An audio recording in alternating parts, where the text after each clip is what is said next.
بسم الله والحمد لله والصلاة والسلام على أشرف الأنبياء والمرسلين سيدنا ونبينا محمد وعلى آله وأصحابه أجمعين. أما بعد. This is a topic I don't often discuss, but it's in response to a request from some dear brothers, and I can't turn them down. May Allah subhanahu wa ta'ala reward them. It pertains to memories I hold from my time in Medina, and there's so many that stand out. I'll mention one of them, inshallah, and I'll try to be as brief as possible. One of them pertains to the time I spent with a sheikh there.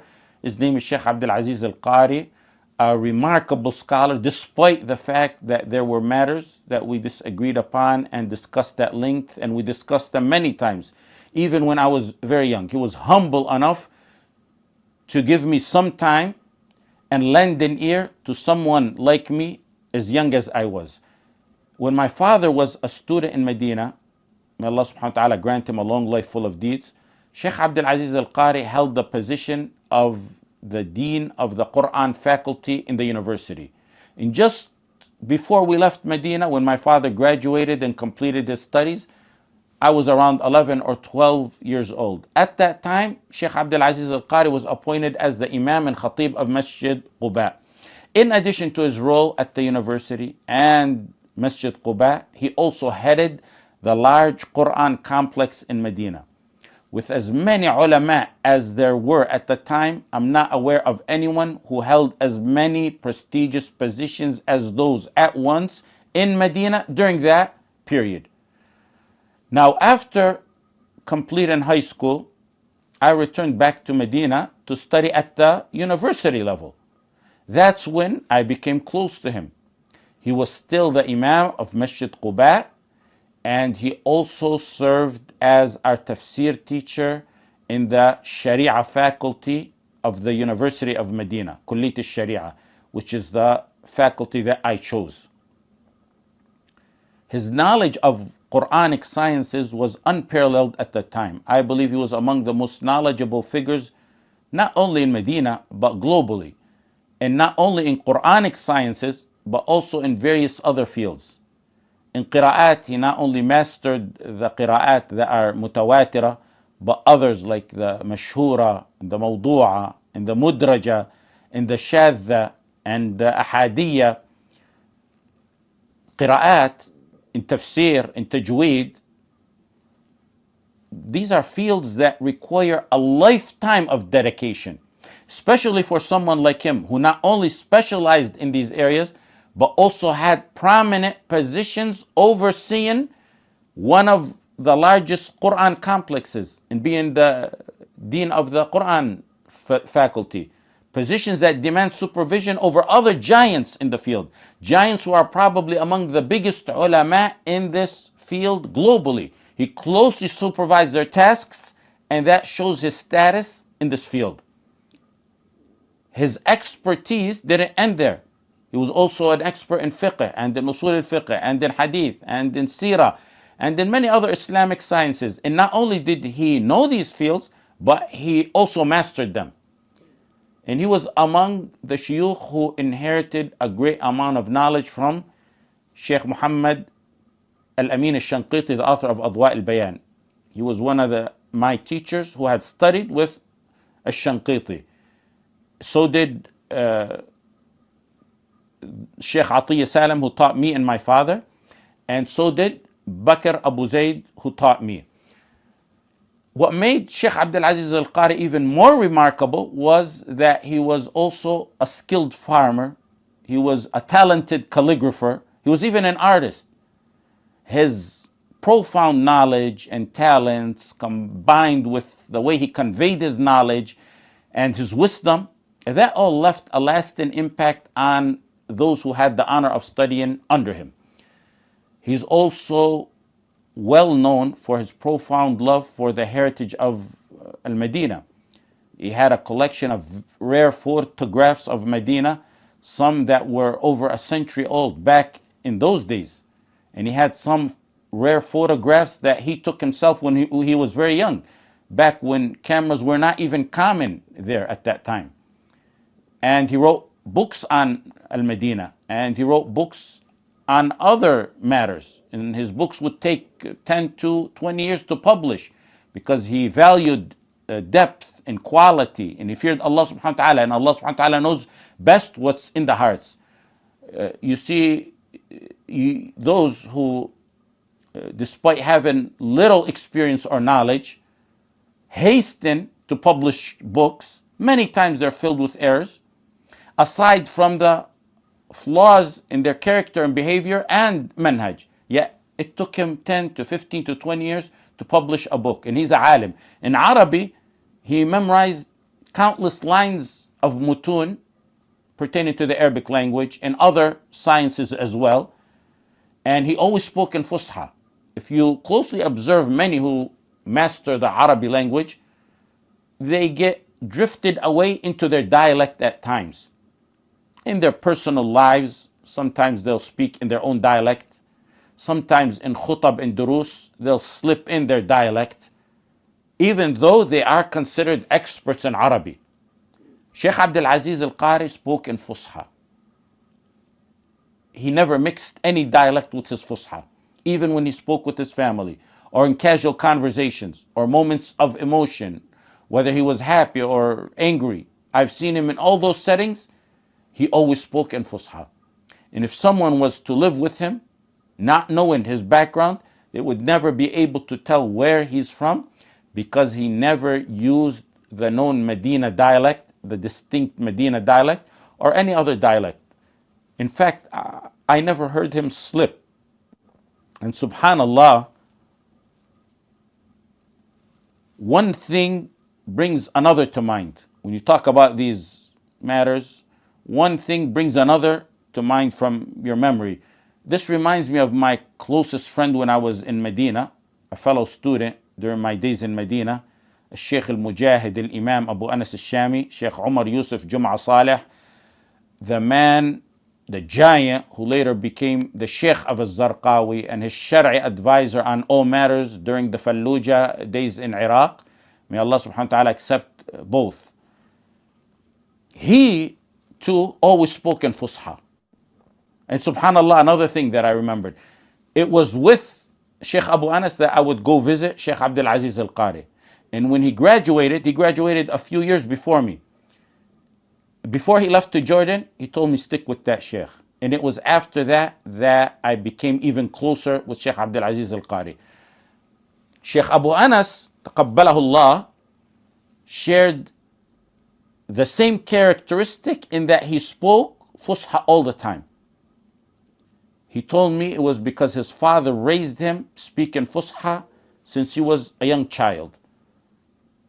Shejh AbdulAziz El-Kārī's speeches and lessons and private conversations were not just in Fusha, but they were eloquent. His words flowed as if he were authoring a book. His mastery of Fusha and Balagha was evident, whether he was on the minbar or in a classroom or in private conversations or in private lessons. He was always very articulate in Arabic. I remember one time the technician in charge of the microphone in Masjid Quba was asking Shejh AbdulAziz about the microphone settings, something pertaining to the echo or something pertaining to that, and how he preferred the microphone to be set up on the minbar. This was right before Salat al-Jum'ah.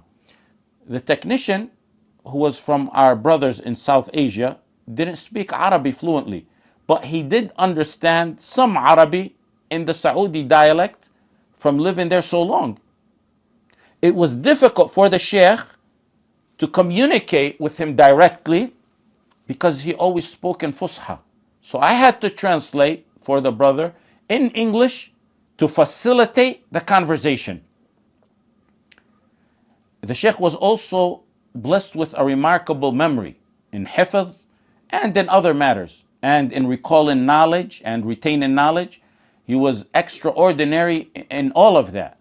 And even in dunya matters. During one of our visits to Medine, which was 4 years exactly after my father graduated, we went there to perform Hajj, and we visited Masjid Quba. We prayed in the center of the masjid. And after we prayed 2 rak'ah, Shejh AbdulAziz El-Kārī must have been near the mihrab. He spotted my father and he immediately recognized him and he approached him and he insisted that we come to his house for dinner, which is somewhat unusual because he has hundreds of students every single semester, every single year. And also, what stands out in his memory, in affirming that he has a sharp memory, is that he never used notes. There were 2 people in my life that guided me to never use notes during a Jum'ah khutbah. It was my father and Shejh AbdulAziz El-Kārī. I remember when I was younger and I was preparing at one time for a khutbah at a very large masjid. It wasn't my first khutbah, but it was my first major khutbah in a very big masjid with a huge congregation. So I took notes that I had prepared, and my father was with me. When we got down from the car, he told me, "What's that?" About my notes. I said, "They're notes I plan to use." He said, "Put them away." So he made me leave them in the car. And alhamdulillah, I delivered the khutbah without notes. The brothers there loved it, and I never used notes in a khutbah in my life, before that or after that. And it's also following in my father's footsteps. He never relied on notes. And also, Shejh AbdulAziz El-Kārī informed me the same. Shejh AbdulAziz El-Kārī did not use notes in his khutab, nor even in his lessons. I never saw him use notes. Upon my release from prison, I saw any information I could find about him because I was in contact with him until days before I went to prison. So I was really searching for his phone number. Eventually, I stumbled upon a video, which was a private gathering, and it seemed to be the only video lecture of his that's available online. And I could be wrong. To my surprise, he was reading from notes. This surprised me very much, and it still surprises me because I never seen him use notes in any class, let alone any khutbah, regardless of how complex the topic was. My only assumption, wallahu alam, is that the hardships and trials that he faced in his latter years may have affected him, and it usually does have an effect on one's memory at times. He also had a habit of speaking slow. But even though his speaking pace was slow in classes and in khutab, which sometimes causes the audience to lose focus, he still captivated the audience from beginning to end. You genuinely enjoyed his choice of words and the flow of his speech and even the flow of the letters from his mouth. And perhaps it's from the effect of his mastery of tajweed and makharij al-huruf and qira'at. In his tafsir class at the university, he captivated everyone. Other teachers at times couldn't get the class to concentrate. But when he taught, he created an atmosphere so profound that you could hear a pin drop. His style drew you in.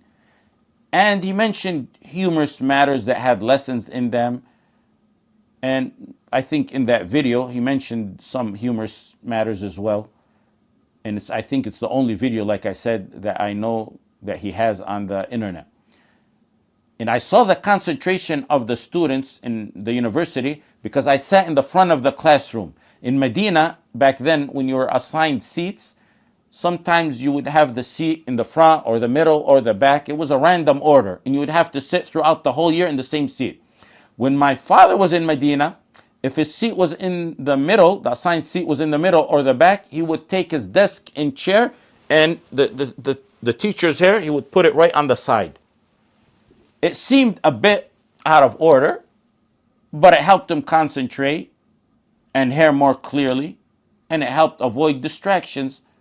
I followed the same practice. So if the teacher was there, my desk was right on the side. And that's how I could see the concentration of the students when he spoke. Just as his style of speech was slow, his teaching pace was even slower. He delved deeply into details of whatever he taught, whether it was tafsir or other topics. And now we have juhal who criticize going into details, whether it's in fiqh or tafsir or tawheed. But thoroughness is usually a hallmark of a true alim, and it's something juhal can't recognize. At the university, the tafsir curriculum at that time encouraged the teachers to aim to complete in one juz of Quran each semester in tafsir. Many teachers came close to that goal, but Shejh AbdulAziz went into so much depth and detail that during the entire semester that he taught us, he only covered 3.5 ayat from Surah An-Nisa. I still remember where he stopped. When it came time for the final exams, other teachers posed challenging and complicated questions, yet his questions were very simple and easy to answer. And my father told me way before this that reflects the strength of a true teacher and a scholar. A alim imparts knowledge and he ensures that the students grasp that message and lesson through his teaching tactics. Then he avoids overwhelming them with impossible and difficult questions. I remember seeing the same approach with Sheikh Muhammad Al-Mukhtar Al-Shanqiti, who's now unfortunately a member of Hay'at Kibar Al-Ulama.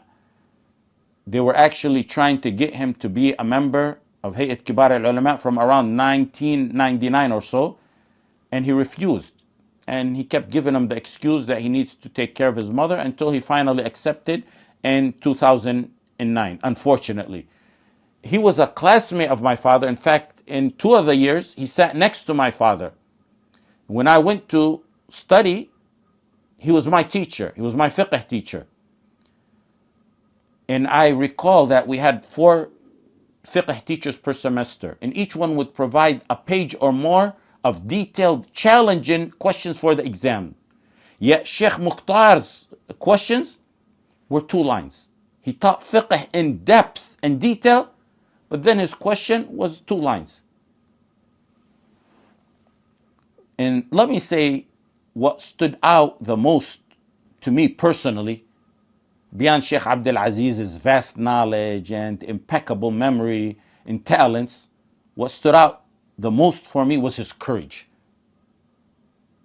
When he was moved by something and convinced by something, he showed no fear.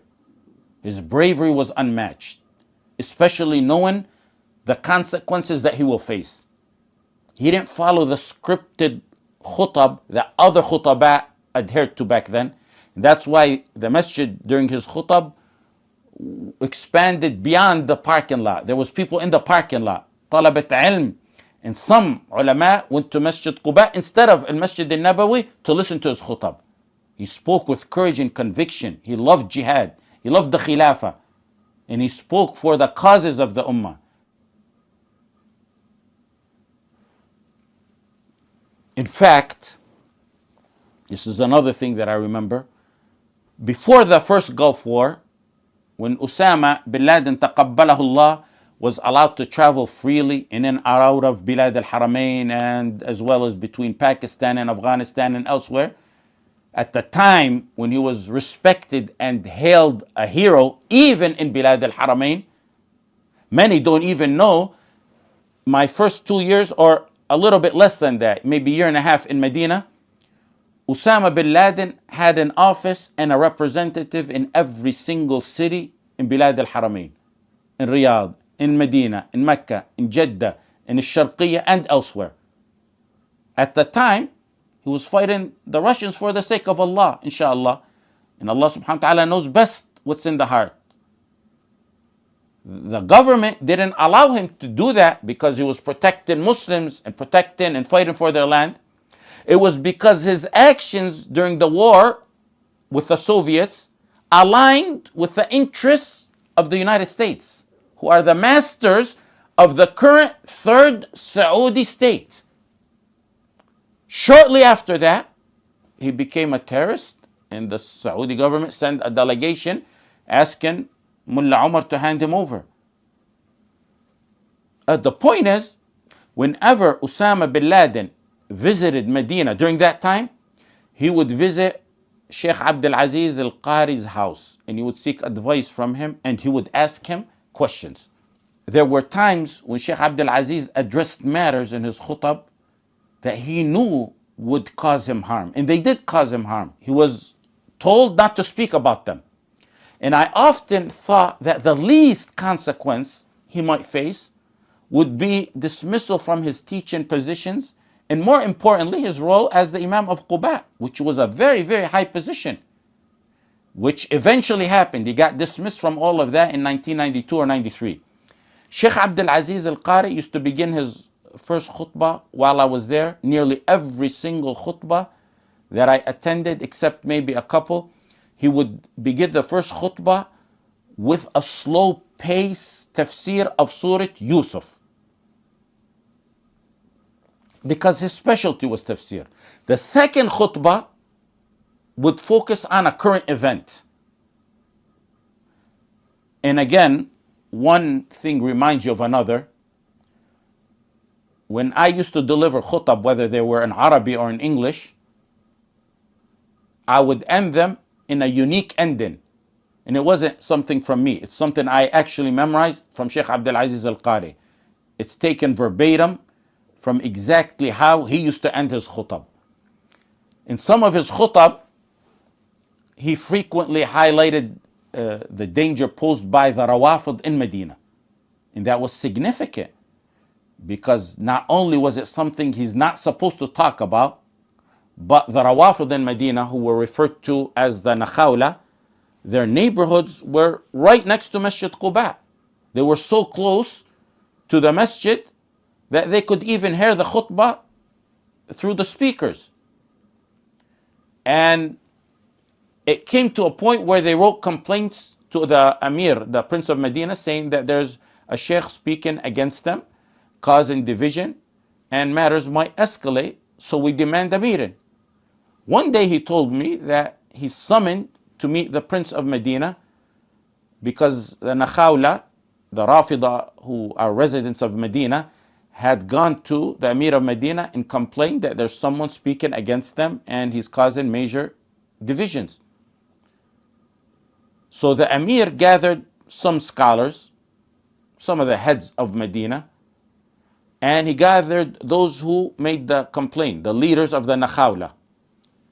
And he said, who is it that you're saying? Angrily, he said, who is it that you're saying is causing division?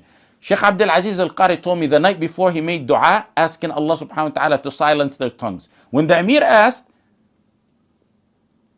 he said nobody spoke. Nobody mentioned his name, even though he said, I know they meant me because I was the only one at that time who spoke about them. He also delivered several khutab where he cautioned the people of Medina against renting to the Rawafid who come from Iran for Hajj and Umrah. And many adhered to his words. His words still echo in my ears as if I'm hearing them today. In his slow, deliberate pace, each letter, let alone word, was flowing with clarity. He would raise his voice and say, Al-Madinatu haramun, faman ahdatha fiha hadathan, aw awa muhdithan, فعليه لعنة الله والملائكة والناس أجمعين لا يقبل منه يوم القيامة عدل ولا صرف. He would repeat it again and again. Medina is a sacred territory. Whoever brings in a bid'ah or shelters a mubtada, he shall incur the curse of Allah subhanahu wa ta'ala and the angels and all of people. And on Yawm al-Qiyamah, no repentance or compensation will be accepted from him. And then he would say, if you're renting your buildings or your apartments to the Rawafid, then you've sheltered an innovator in Medina. And the curse of Allah and the angels and the people will be upon you. Many adhered, and that caused the problem.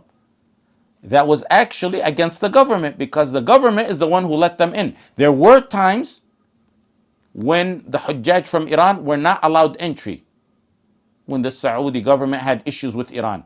But the Sheikh's khutbah on this matter took place during periods when they were welcomed in Medina and Mecca. And the government requested that khutaba not speak about this matter, about the Rafida of Iran, and especially in the major masajid there. The third Saudi state uses religion for political purposes. When there were political tensions with Iran, they would give the green light to speak against the Rawafid and how deviant they are. However, when relations improved, they would instruct, especially the major masajid, not to mention anything about the Rawafid. Not long after that, the first Gulf War broke out. And the despicable seed of the modern day Murji'ah began to grow.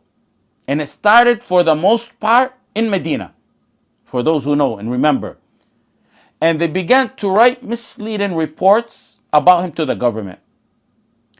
From the mimbar in Masjid Quba, he gave many khutab exposing the modern day Murji'ah. I attended every one of them. I personally recorded every one of them, and we posted them years later on our site, as-salafiyun.com. We were the first to post them on that site. He used to call them al-khuluf, and in some gatherings that we had with him, he used to call them al-mutakhallifin, the retarded ones or the rejects, a term I later adopted and I translated as the Murji'ah rejects.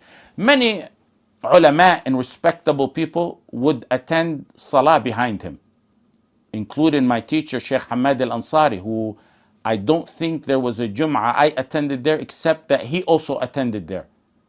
And I've heard him praise the Sheikh. Some Murji'ah would even pray behind him, and in the front rows as well. Many remember a quote I mentioned about Sheikh Kishk and what he said about the people in the first row. It's similar to Shejh AbdulAziz El-Kārī's experience as well. The Sheikh had a habit of asking some individuals when they come talk to him or shake his hand, did you enjoy the khutbah? Did you like the khutbah? And he happened to ask one of the leaders of the Murji'ah. He said, did you enjoy the khutbah? He said, it's a great khutbah. And he hailed the Sheikh with praises. The Sheikh smiled. Later on at his house, it might have been that same day or the day after, he said, do you remember so-and-so who gave me salam? I said, yes. And I'm very surprised he actually praised your khutbah. He said he wrote a report about me just 2 weeks ago. And it was sent to me so I can respond to the allegations he made against me. And he showed me the report in that individual's handwriting and his signature. But he did not know that the report was sent to him to write a response to it. Eventually, around 1993, the slander and lies spread by the Murji'ah became overwhelming. The continuous reports and relentless slander and false allegations, which is a habit that runs in the blood of the Murji'ah, it reached a point where they dismissed him from his positions as the Imam of Masjid Quba and all his teaching positions as well. He sacrificed among the highest positions ulama of Medina could reach for speaking the truth, and he didn't even care about it. From that point onward, he accepted the qada of Allah subhanahu wa ta'ala, and he remained in his home for the most part, especially in his library, with some very rare appearances, until his death about 2 years or so ago. There's many more stories about his courage, but another quality I loved about him was his zuhd. And Allah subhanahu wa ta'ala knows best what lies in the hearts. He never sought to profit from his da'wah or his positions. When he was offered money for the historic pictures that he had, he refused the offers. And they were very generous offers. In fact, he would print his books with his own money, and he would distribute his books for free. Compare that to some today who collect donations every other day. Every other day there's a new account collecting donations and then charging for classes. And in reality, they're at a level in knowledge where they should be paying the students for the time they spend listening to them. A man of the Sheikh's stature Shejh AbdulAziz El-Kārī, who holds such high positions, he would typically receive generous grants and gifts, especially because of his prestigious position of being the Imam of Quba and also the head of the Quran complex. The gifts included annual gifts from both the government and unofficial sources, as well as Eid gifts and gifts from the king or members of the family when they visit Medina. However, I know for a fact, and it's something I saw with my eyes, that he would either return the gifts, or if he wasn't able to, he would give it to the poor and needy. And I asked him why he never accepted gifts or reward for his da'wah when others not only took them, but they asked for more. And he told me that his father, who was also a very big alim, his father raised him not to take compensation or gifts for da'wah. As most know, my father instilled the same values in me when I was a child, even before I met the Sheikh. There's so much more to mention about my experience with the Sheikh, but I'll conclude with one or two more incidents. One of them pertains to a khutbah in 1997 in Al-Masjid Al-Nabawi. Rafsanjani from Iran visited Al-Madinah, and it was alleged that when they opened the hujra of the Messenger sallallahu alaihi wasallam, as they do for diplomatic guests, Rafsanjani allegedly spat towards the grave of Umar radiallahu an and said something about him and Abu Bakr radiallahu anhuma. Those who lived during that time know the story very well. The following day, he attended the Jum'ah khutbah in Al-Masjid Al-Nabawi with his diplomatic entourage and the security around him. Because of what was rumored, or simply maybe because Rafsanjani was a Rafidi, Al-Hudayfi changed his original khutbah to one about the Rafida. It became one of the most powerful khutbahs the mimbar in Al-Masjid Al-Nabawi had witnessed in a very long time. You could hear the anger and hurt in Al-Hudayfi's words. And he was banned from being an imam and a khatib for many years after that. And the khutbah was banned from being circulated officially. And back then, we were the first to publish it on the internet on as-salafiyun.com. The point is, it was Shejh AbdulAziz El-Kārī who called his friend Al-Hudayfi and told him, tomorrow's your big day. He inspired him and he stayed on him, and he told him, no matter what you lose, it's something mighty you will meet Allah subhanahu wa ta'ala with. Al-Hudayfi adhered to that advice and delivered that stunning khutbah. It was delivered by Al-Hudayfi, but inspired by AbdulAziz El-Kārī. And they were very, very close friends. Anytime they ran into each other, and sometimes I would be with Shejh AbdulAziz El-Kārī in his car, and he would see Al-Hudayfi in his car. And they would pull over and go to the side and speak for hours. They were very close friends. A final incident, and it's more of a personal one, is something that happened during the Gulf War in 1990. An incident occurred where approximately 47 Saudi women drove through the streets of Riyadh in a motorcade protest. They drove through the capital, and back then driving was banned for women, so they were detained for a day or two. At that time, women were not allowed to drive in what they call Saudi Arabia. And it wasn't just driving that they were protesting. They were pushing for a liberal lifestyle because many of them were graduates of Western universities. The ulama, including the virtuous ones, and the objectives of the government were aligned by the qadr of Allah subhanahu wa ta'ala on this issue. They were all against what the women were doing. And the righteous ulama were more concerned with their ideology. On numerous occasions before Jum'ah, I would drive to Shejh AbdulAziz El-Kārī's house, which was located in a neighborhood right next to the University of Medine. I used to live at that time, the last 2 years in Medina, and near Masjid Quba. I would drive from near Masjid Quba to near the university to pick him up for Salat al-Jum'ah. And I had deep respect for him, as a student should be. Even though he knew I was coming to his house, sometimes it was based on his request, I would always stop before reaching his house at a payphone. There was no cell phones back then, so I would stop at a payphone. And at times I would have to sit and look around for a functioning payphone and then find some change to put in the payphone. But I wouldn't go to his house unless I called him to let him know I'm 2-3 minutes away. His house was, in the front of it, was surrounded by a cemented wall and a gate. So he would tell me, walk in the main gates and wait for me. And I never had the courage to go inside unless I was walking with him or behind him. And of course, there may be a lack of coherence in my words because I'm recalling the stuff from 35 years ago and without preparation. After sunrise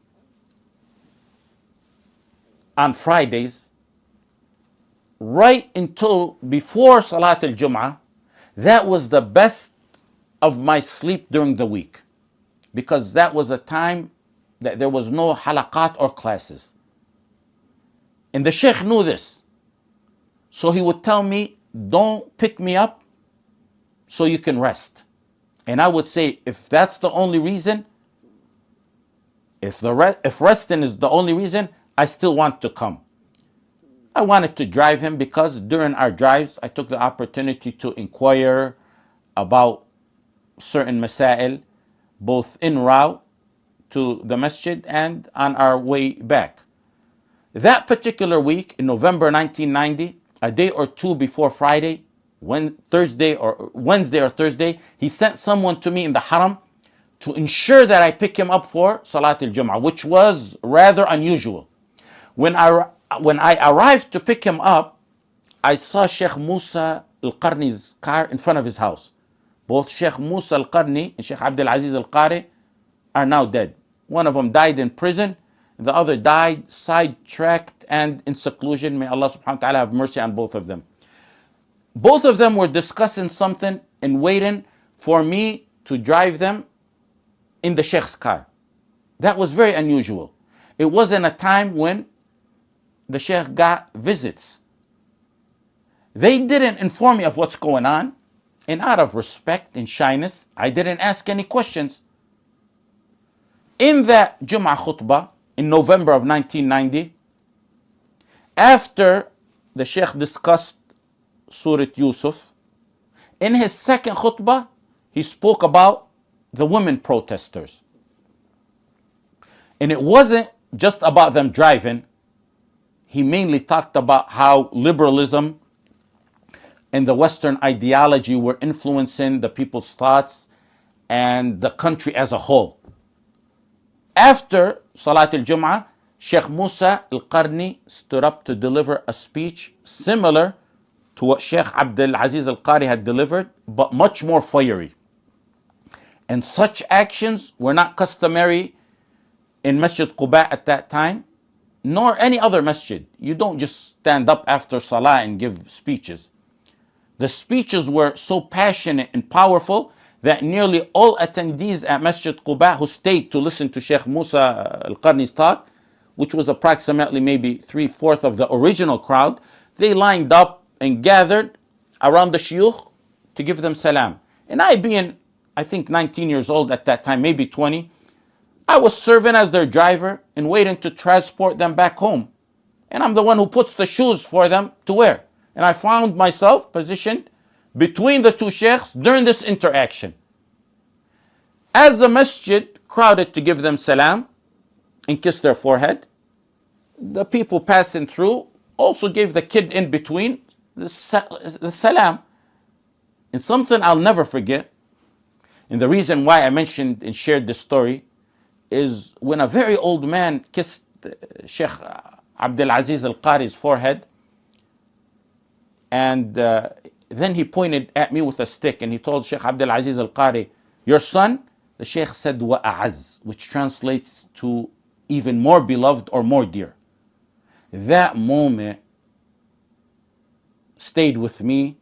That gesture alone, aside from all that he taught me, was a debt upon my neck that I made dua and will continue to make dua for him until I meet Allah subhanahu wa ta'ala. When he was alive, I always made dua that Allah subhanahu wa ta'ala guides him in the matters that I felt he cited the truth in.